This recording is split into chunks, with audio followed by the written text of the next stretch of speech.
Assalamualaikum warahmatullahi wabarakatuh.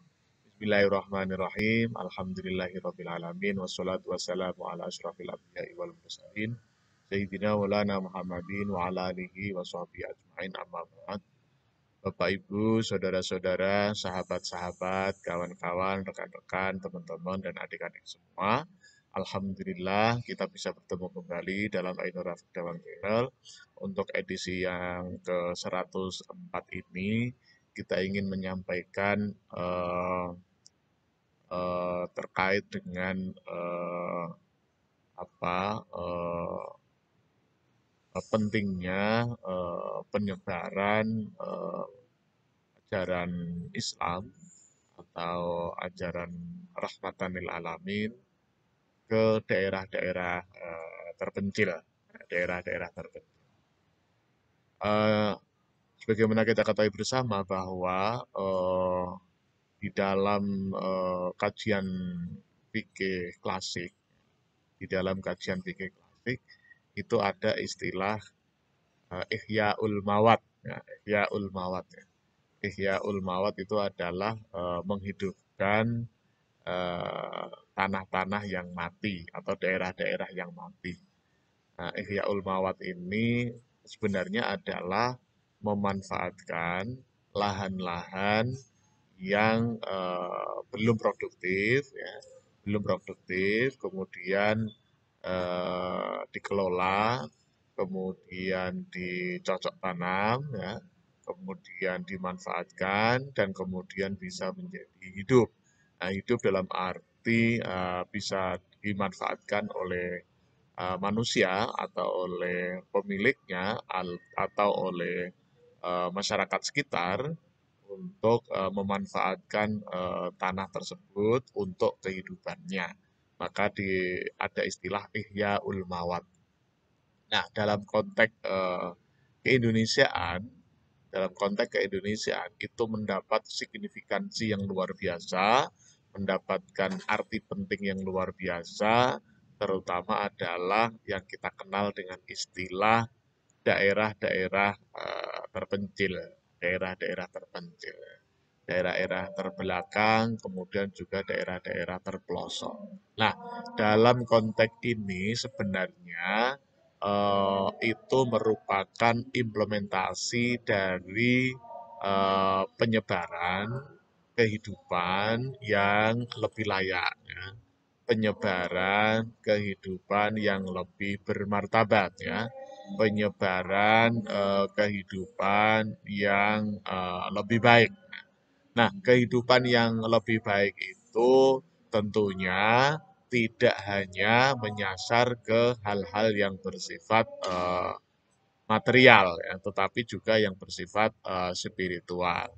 Nah, dalam konteks ini, kalau dulu dalam Sirah Nabawiyah kita pernah mendengar dan mungkin kita bisa membaca di berbagai referensi bahwa penyebaran agama Islam atau istilahnya dakwah Islamiyah itu ternyata Rasulullah Muhammad SAW itu juga memperhatikan daerah-daerah pelosok. Misalnya pengiriman utusan yang dilakukan oleh Rasulullah Muhammad SAW kepada kepada sahabat-sahabatnya untuk menyebarkan ajaran Islam di berbagai pelosok, misalnya di Yaman, kemudian di di Hadramaut, ya, atau di Hadrami, ya, kemudian juga di Najran dan sebagainya dan sebagainya. Itu pada dasarnya atau pada prinsipnya adalah ingin menebarkan ajaran Islam yang tentunya adalah rahmatan lil alamin, yang itu bukan hanya menyasar pada kehidupan-kehidupan keagamaan saja, akan tetapi juga kehidupan-kehidupan sosial kemasyarakatan. Nah, dalam konteks ini mungkin kita pernah mendengar ada istilah MDGs dan ada istilah SDGs, ya. MDGs itu Millennium Development Goals. Nah, itu ada 8 pilar ya, atau 8 target ya, 8 goal. 8 goal.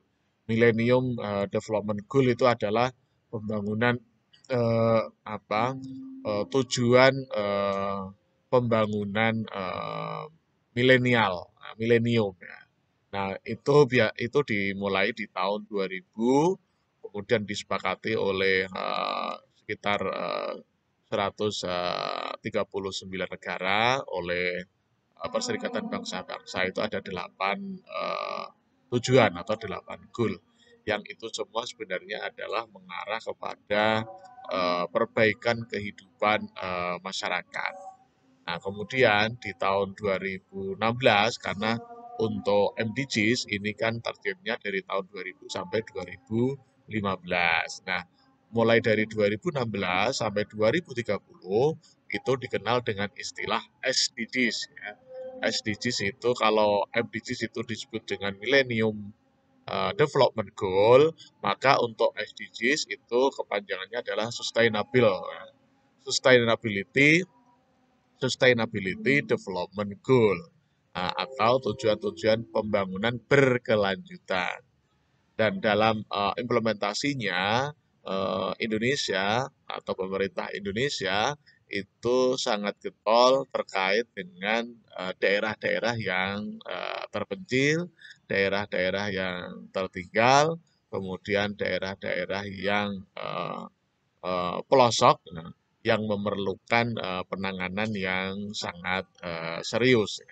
Jadi pada forum ini kita ingin sampaikan bahwa perhatian Rasulullah Muhammad SAW kepada masyarakat di pelosok tanah Arab waktu itu ya, pelosok negara atau pelosok wilayah Jazirah Arab waktu itu, sudah memberikan contoh atau memberikan uswah hasanah bagi kita semua, dan ini ternyata juga diadopsi oleh Perserikatan Bangsa-Bangsa, yang kemudian juga disetujui atau apa istilahnya itu, juga diikuti oleh pemerintah Indonesia, sehingga pada tahun 2004 atau 2005 waktu itu ada istilah eh, istilahnya tahun 2000-an ya, dia mulai ada kementerian yang mengelola atau membina atau mengembangkan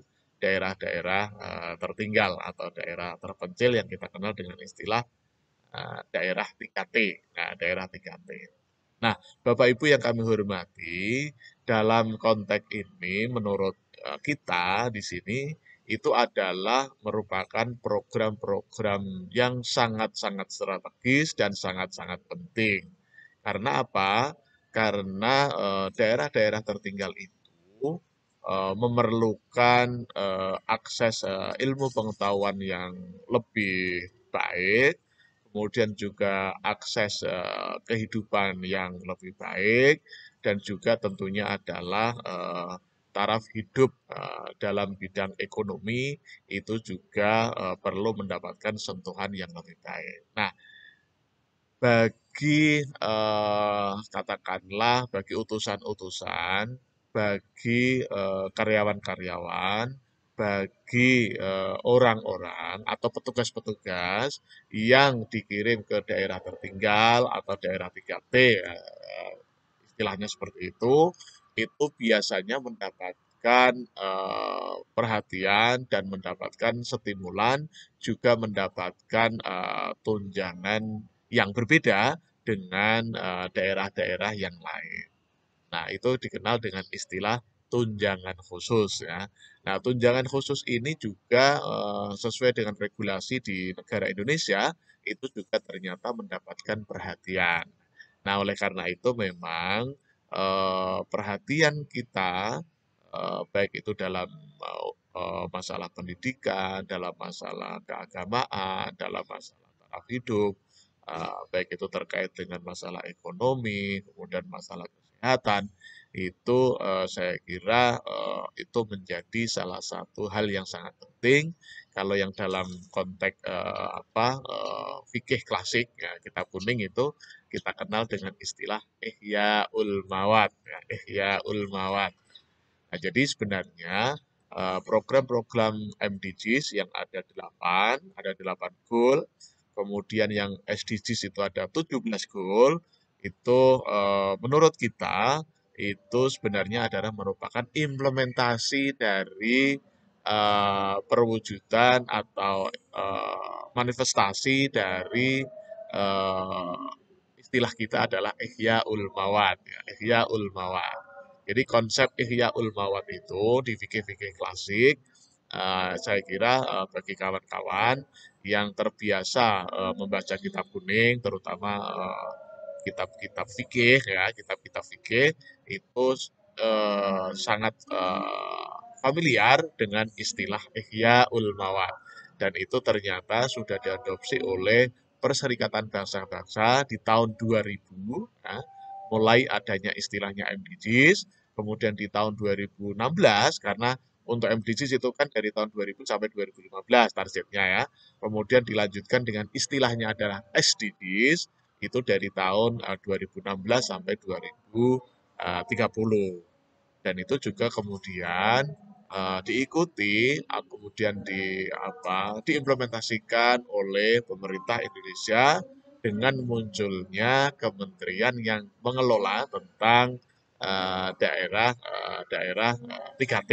Nah, 3T itu kan terpencil, terluar, dan tertinggal. Ya, tertinggal. Ya, saya kira ini merupakan implementasi dari bagi santri-santri sudah terbiasa ya adanya istilah Ihya Ulmawan, dan itu sudah itu bukan hanya dalam rangka perbaikan taraf hidup, tetapi juga dalam rangka penyebaran ajaran-ajaran Islam sebagaimana diajarkan oleh Rasulullah Muhammad SAW ketika mengutus beberapa sahabat untuk dikirim ke daerah-daerah untuk menebarkan agama Islam, dan tentunya juga untuk meningkatkan kesejahteraan kehidupan masyarakat di situ. Barangkali demikian untuk edisi ini.